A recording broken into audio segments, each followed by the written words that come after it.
Memento mori. Remember that you have to die. Stay with me. We are all mortal. Our deaths are always getting closer as time passes. It is always following us. Death is one of the biggest and most common fears, yet it is the only inevitable in all of our lives. Tomorrow is never guaranteed, and if it comes, it could change our life forever. As sad as our mortality may be, becoming aware of it can help us to feel alive and happy.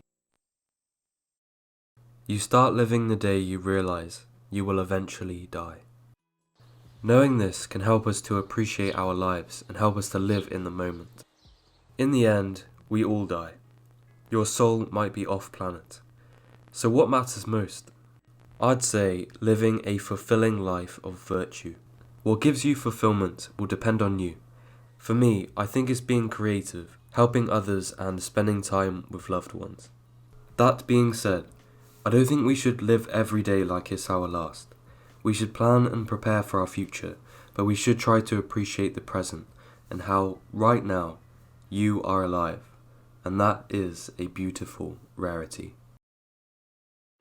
I think a lot of us, including myself, we think that happiness could be found in the future. Once we accomplish this goal, or we go on holiday, or when we own this item, then we will be happy. But this is putting a condition on, stopping us from feeling content and happy in the present. When we lived in the past, it was today. And when we live tomorrow, it will be today. We are always in the now, and I think that's where we should be looking for happiness primarily. I remember when I was younger, and I was absolutely obsessed with getting a new iPhone. I thought once I got it, my life would change and I'd become more popular in school, and I'd be able to use all its features and I'd just become some kind of different person. And then after about 2 weeks of using it, my excitement had gone back to normal and I'd gotten used to it. I think this is the same for everything, and I think that is why materialistic items will not make you happy. We get used to what we have quickly, and then we want the next thing. And while yes, this is okay and it's good to be ambitious, I don't think we should have the mindset of once I get here, I will be happy. Instead, we can decide to be happy, content, at peace every day while working towards things.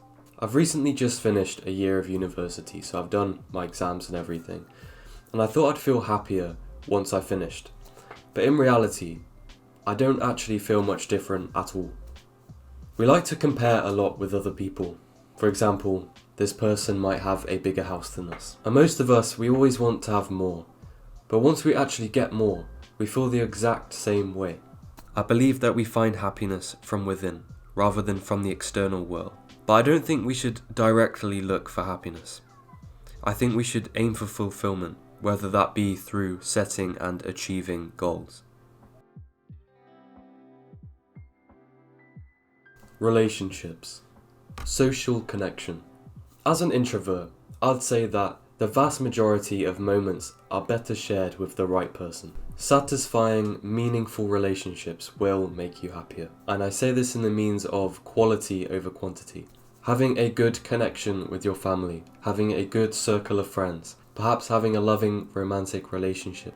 I'd say basically the only thing that you can improve on to help build relationships and improve the ones you have is to work on your social skills and improve that as a skill. And making an effort with people, and by this I mean ask them questions and truly listen to what they say.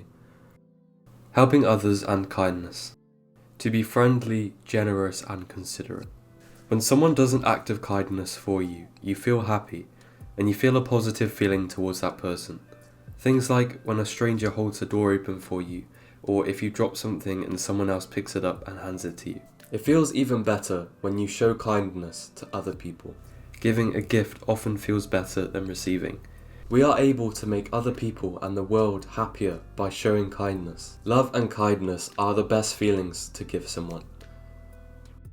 Having a positive mindset. How can we be happy if we are negative?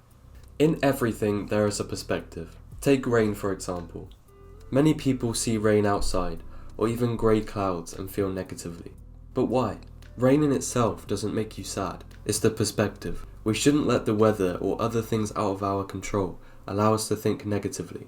Although we shouldn't suppress our negative emotions and thoughts, thinking positively will make us happier and allow us to attract positivity around us. Talk to yourself positively as well. Tell yourself that you'll win. If you fail, tell yourself it's okay and you'll get it next time. Practicing gratitude can help with this as well. By this I mean every day you can spend a few minutes writing down what you're grateful for. Telling others how you are grateful for them is also nice and can help them feel happier and more positive. Being optimistic and having a growth mindset will usually allow someone to succeed a lot more than someone who is pessimistic and doesn't have a growth mindset. Appreciation of the present. We are often stuck thinking about the past or the future, and it is easy to forget about the present. Wherever we are, whoever we are with, whatever we are doing, it is important to appreciate it. Look around, see the grass and leaves blowing in the wind, the birds flying in the sky, the people walking by. We are alive. Appreciate the little things. I asked my girlfriend what she thought made her happy, and one of the things that interested me of what she said was feeling fully engrossed into something, like a book. And that leads me on to talking about being in a flow state. Doing something that you are completely absorbed in, where you are completely present and focused. You are not distracted by thought. You are in the zone, you're immersed. This could be doing some kind of work, playing a sport, reading a book, playing a video game, having a conversation. It is always a fulfilling and happy experience. Acceptance. A strong ideology of Stoicism is accepting what we cannot control. Don't allow things outside of our control to bother us and to always keep a calm mind. It is much easier to accept something when we realize that there is nothing we can do about it. Another point is to accept our feelings. We cannot feel happy all the time, and there will be days where we feel sad and angry, but that's part of being human.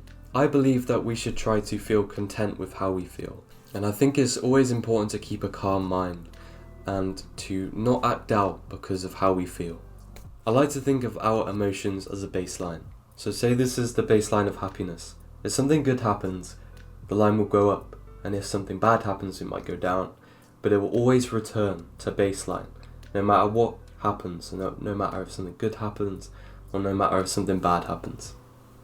It is sometimes hard to feel purposeful in today's society. We need to have some sort of purpose, or we'll feel directionless and lost. Whether that be a job we're working on, or we're creating something, or that we're a parent. We need even just a little bit of ambition to help us grow and make us feel fulfilled. A purpose is usually helping others in a way that is bigger than helping ourselves. And by doing that, that will make us happy. But that's the end of this video. Thank you very much for watching. I feel like this is my best video yet. So if you have any improvements or tips, please let me know in the comments below. Remember to like and subscribe if you want to. Have a great day. Thank you very much for watching. Goodbye.